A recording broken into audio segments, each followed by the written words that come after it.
Hey guys, what's going on? In this video, I want to break down the new, I guess, like Mythic Plus build for Brewmaster. I've had a lot of questions both on stream and in my Discord and via like DMs that I just want to kind of talk about the talent tree. Originally, I was going to write a script for this, but I just don't really have time right now. So I'm going to just kind of throw this video together and hopefully it works out. So with 10.1.5 coming out yesterday, there are actually some pretty significant changes for the Brewmaster monk. There are a couple of talent position swaps as we see with Counter-Strike and Facepalm. We also have Press the Advantage, which is like the big meaty, button that, not button, I guess, but this is like the real meat of the changes, as well as Dance of the Wind and Yu'lon's Grace. So we have a handful of different buttons that we can now utilize, and I'm going to talk about what build is expected. So first, quick little, I guess, like caveat. Looking through a little bit in the Peak of Serenity Discord, they don't recommend playing Press the Advantage. They recommend checking out Wowhead guides or Icy Vein guides, and then ironically enough, Press the Advantage is recommended for on those guides. So also, so far through my experience, Press the Advantage is going to just feel better to play, and it typically results in more damage. A lot of the simulations right now aren't accounting for some of the nuances with Press the Advantage, like holding stacks and really optimizing either Keg Smash or Rising Sun Kick at opportune times. So you need to keep that in mind when playing with it. Weapons of Order isn't a bad thing to play with if you enjoy playing Weapons of Order in the past. It's still fine to hit now. Just know that the general build and playstyle will deviate a little bit from the new playstyle because you're still going to be able to hit Tiger Palm. So in terms of Mythic Plus, this build you see here is what I would recommend. This has you playing Pretense. Because Facepalm and Counter-Strike have swapped positions, you no longer have to play through Facepalm if you don't want to. Now again, this can net you more damage since your Keg Smash and your Rising Sun Kick that is triggered off of Press the Advantage, the replicated one, has a chance to do 200% normal damage, which is pretty insane. You're also going to get a little bit more cooldown reduction as well through this, though it is minimal. But we're going to basically be able to drop that for Pretense full time. Now, in a dungeon where you feel like you might not need Pretense, Neltharian's Lair is one that typically comes to mind since it's fairly low trash sizes, and a lot of the mobs are like casters or they're, pelters. You could probably drop for Facepalm pretty easily, but this will more than likely be the play. Because Press the Advantage is giving us additional Keg Smashes, you're typically going to be able to now play Training of Nizao, since Light Brewing is now going to be like almost replaced by Press the Advantage. You can still play Light Brewing if you want additional healing, or you can drop Light Brewing altogether and not play either of these nodes. So let's just say you're comfortable in lower keys because you're not taking a ton of damage, but because you're not taking a lot of damage, you're also not typically in deep stagger, then there's not really a point to play Training, so you can then maybe put this into Facepalm if you'd like to. So there's a little bit more flexibility on the right side of the tree. But for this argument, I'm going to assume that you're maybe doing 20s or higher. Training of Nizao is fine. Wow, I stuttered that one. Training of Nizao is fine. Light Brewing is fine. Another good pick if you need more healing. Now, in terms of Bob and Weave versus Black Axe Brew, it's really up to you. You're going to get a similar defensive value from both of these. It really depends if you want that extra cooldown for a tricky spot in a dungeon, or an extra defensive to hit, or if you just want your stagger to be kind of drawn out over a longer duration, which gives you more time to purify that damage off, especially since you're getting more CDR with Press the Advantage. We're still playing Bonedust Brew, especially now with Press the Advantage. The replicated Keg Smash is really powerful with Bonedust Brew. Also, Bonedust Brew just does a lot of damage over the course of a key, playing Charred Passions with Counter-Strike. So, generally speaking, this is going to be your, I guess, like, I'm air quoting here, but standard build. In terms of the class tree, nothing is really changing here. There's some flexibility with being able to drop Detox for Strength and Spirit, or for like a charge of Bounce Back. You can also drop like Improved Roll, play Celerity instead, and now you can play Strength and Spirit and Bounce Back. You can drop Strength for double Bounce Back. You can drop double Bounce Back for Eye of the Tiger for more single target damage and Hasty Provo. There's a lot of flexibility with a lot of these different talents. It really just depends on your flavor. It depends on the dungeon. But I would recommend something that looks like this. But again, I don't see a lot of players playing Improved Roll plus Chi Torpedo.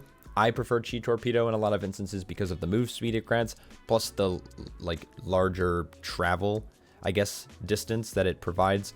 But Celerity is fine for roll, and then you can run Hasty Provo, Eye of the Tiger, Bounce Back. That last point or two is pretty flexible in this tree.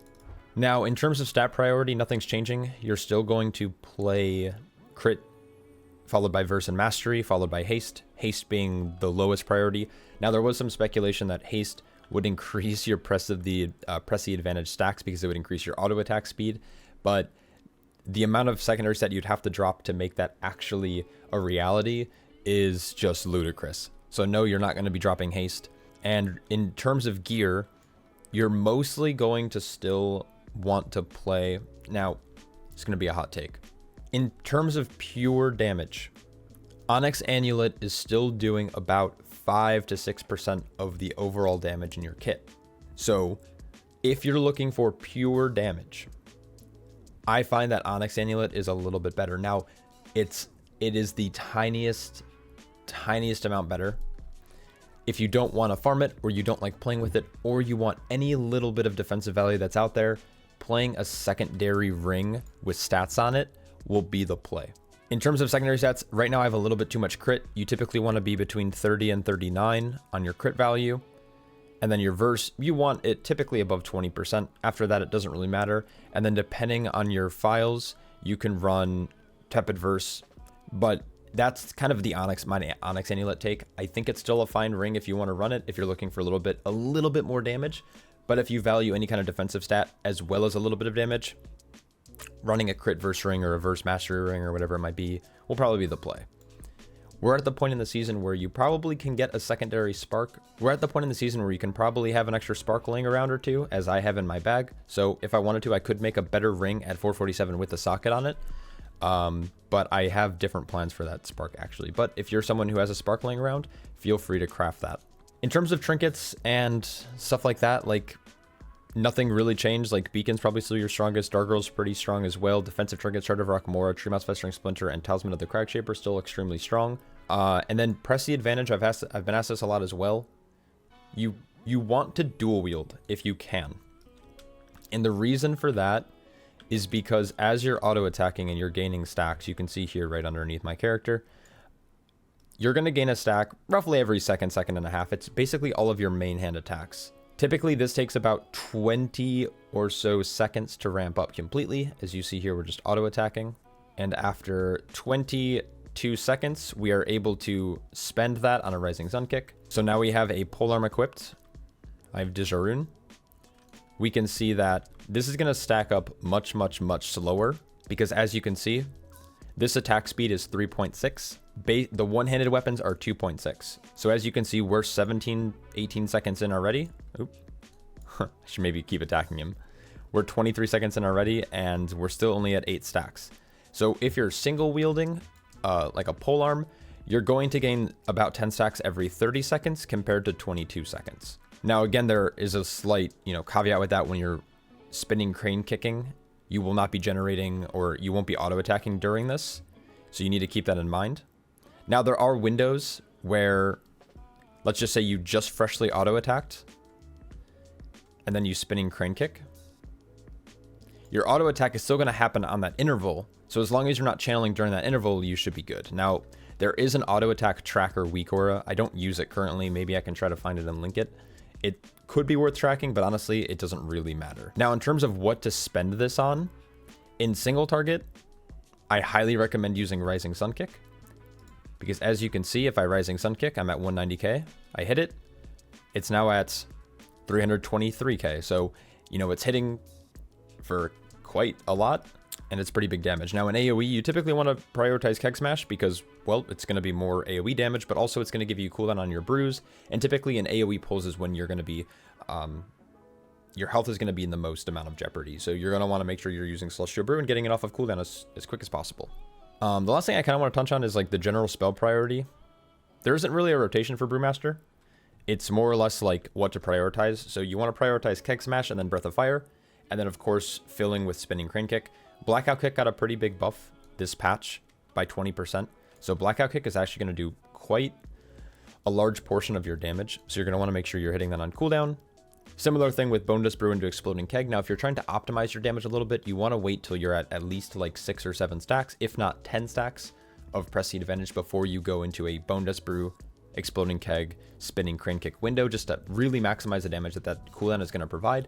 But at the end of the day, you're typically going to use most of your cooldowns, well, on cooldown, at least the offensive ones, and just kind of go with the flow.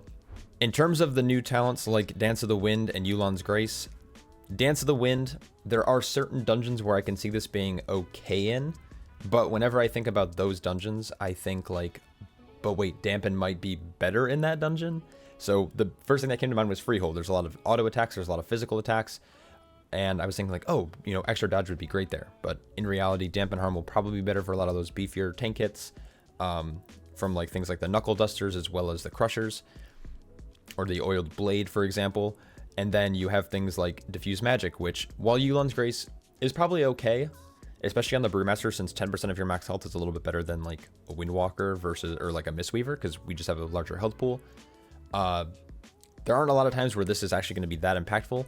Diffuse Magic can be used proactively, and in specific situations where it's going to reduce a lot of damage, and in some cases actually give you damage back. So if you're able to like reflect a dot back onto a mob, again, Freehold comes to mind, the first boss, the Azerite Powder Shot that comes out in the second phase, you can reflect that back onto the boss for some pretty big damage, so pretty useful there.